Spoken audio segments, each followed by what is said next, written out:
Hi, xin chào mọi người, mình là Hương Vlog đây. Ngày hôm nay mình với em gái và mẹ đi thăm rẫy ở Sông Pa. Mọi người cùng đi với Hương nào. Đây, Sông Pa đây.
rồi gì ta, nhiều á, cũng nhiều.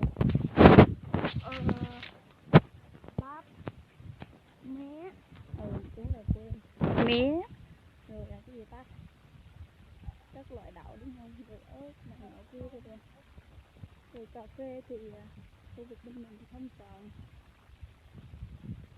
do không thích hợp, đất nó không thích hợp. Dưa hấu nè, vân vân cũng nhiều.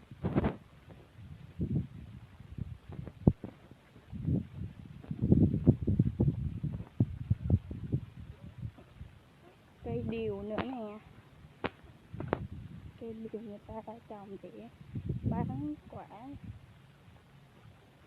bán hạt chứ không phải bán quả.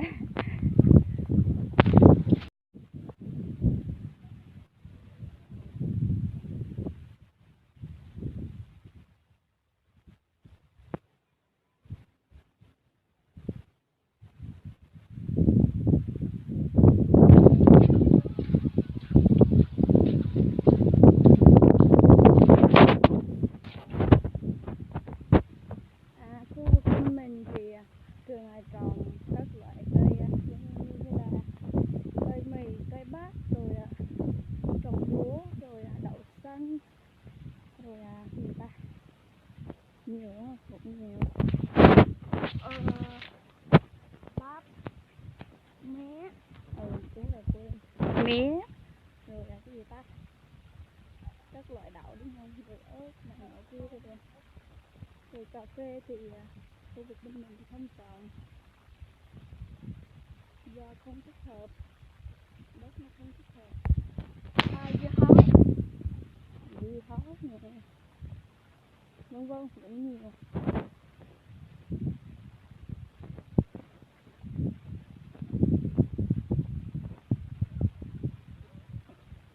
Cây điều nữa nè, cây điều người ta đã trồng để bán quả, bán hạt chứ không phải bán quả. Tới rồi mọi người ơi, tới rồi, tới rẫy của mình rồi. Đây để mình coi cho mọi người nha. Đó, kia kia kìa, chỗ mà mẹ mình đang đứng ấy.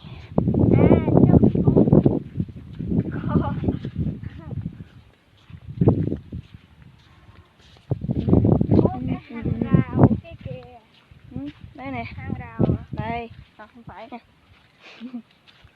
Đây mới đúng. Chưa có trái.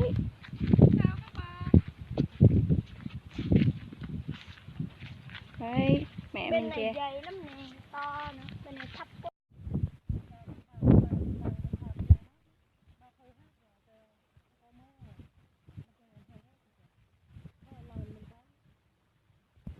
Coi cao cái mình trồng trước á, nhưng không mất nhiều, bây giờ mình trồng lại đất hai nữa.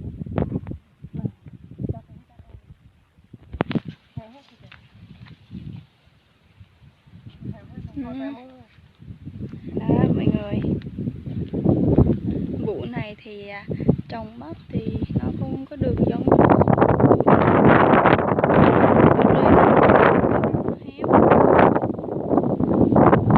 cây bắp thì có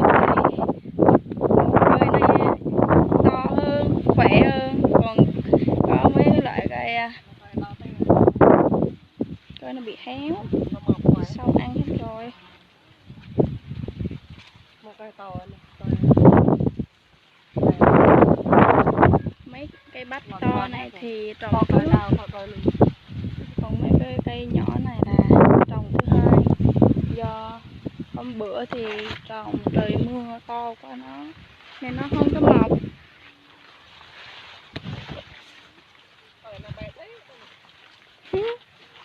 Có cây thì nhỏ xíu xiu.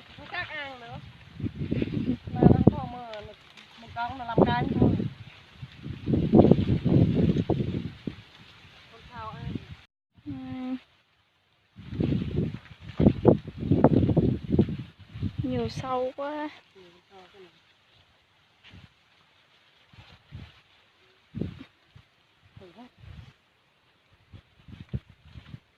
Có cây thì dài hơn, có cây thì thấp hơn. Cây dài hơn thì trồng trước, còn mấy cây lùn lùn này thì trồng sau á, do nó không có mọc đều nên phải trồng lần thứ hai.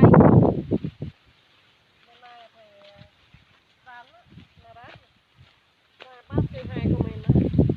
Nó bên kia mình bên này tới bên kia. Mình trồng một trước của mình. Rồi nó cao hơn, khỏe hơn.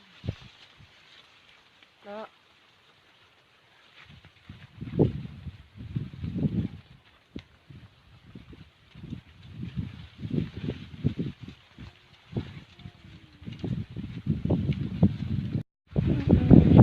Gió mạnh quá. Đây cây bắp.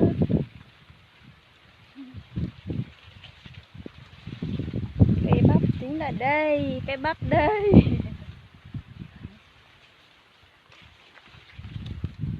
Bắp còn non quá, chưa có trái. Đó, toàn là con sâu nó đúc hết rồi.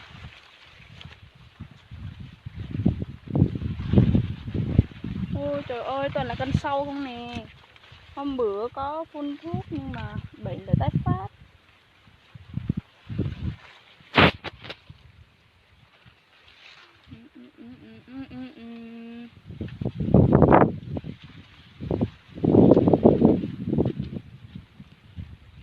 Mình đang khát nước, khát ơi là khát, đang uống nước.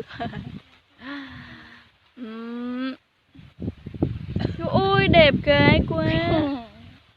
Có hai màu, màu trắng và màu gì đi, màu tím. Ôi rồi tóc mày ư.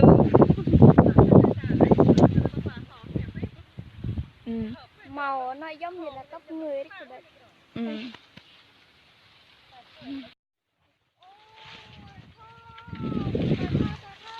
Trời ơi cái bắp, trời ơi. Giờ không có mưa đó mọi người. Trời ơi là trời. Sao cây bắp gì mà giống cây mía ấy. Đau hết rồi. Nhưng mà đau nào ăn đó. Do trời mưa. Bị héo hết rồi. Do không có trời mưa. Không có mưa. Vàng úa hết rồi. Còn tới em nửa tháng. Đúng rồi đấy. Trời ơi. Chỉ có bên trong kia mới đẹp xíu. Khô này. Đó. Chúng ta ăn nữa. Mầm phù nãy. Vừa khô vừa không sao ăn. Rồi. Con sâu nó đúc hết rồi. Đúc hết rồi kìa. Cha hết lá rồi. Sao mà nó ăn dữ vậy trời. Trời ơi.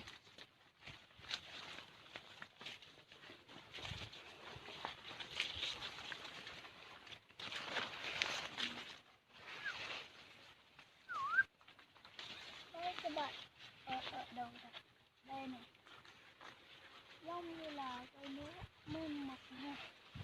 Ôi trời ơi, toàn là con sâu nó ăn hết con. Trời ơi, cây bắp nó cao hơn mình đấy các bạn ạ.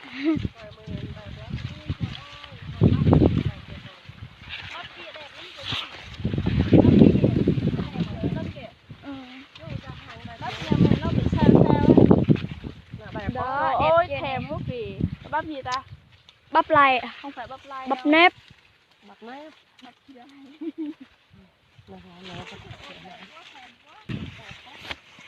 Ăn rồi đấy.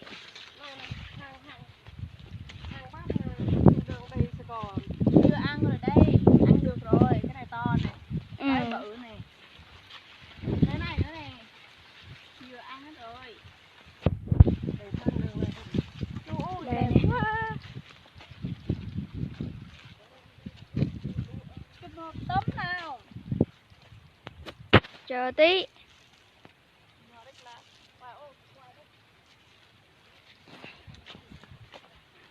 Ôi trời sắp tối rồi các bạn.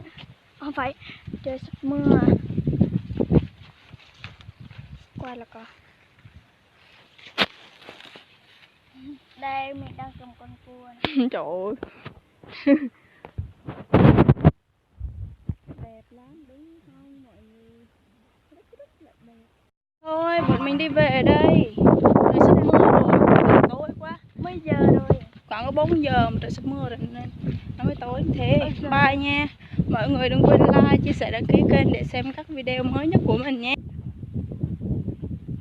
Bây giờ là mình để đi về rồi, trời sắp đổ mưa nên mình sẽ về sớm.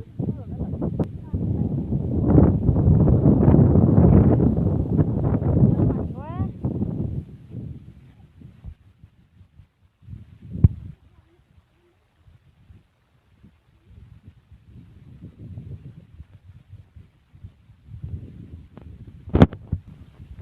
Đi về thôi. Đi sông Ba Lòng mình nè, đẹp quá.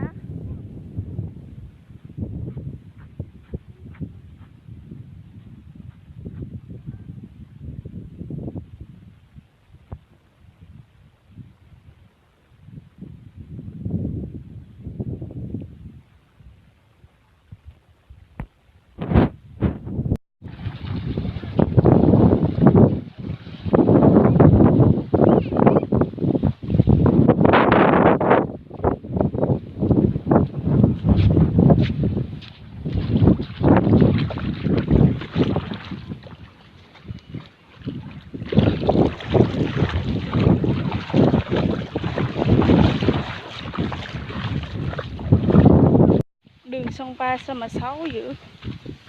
Trời ơi, thung lũng hết rồi, sợ quá. Giống như hang đá. Mà hầm yêu quá. Mẹ mình nói giống như hầm yêu quá. Đây con ạ. Đây. Ta thật lòng. Chú ta ở đây có cái gì đây?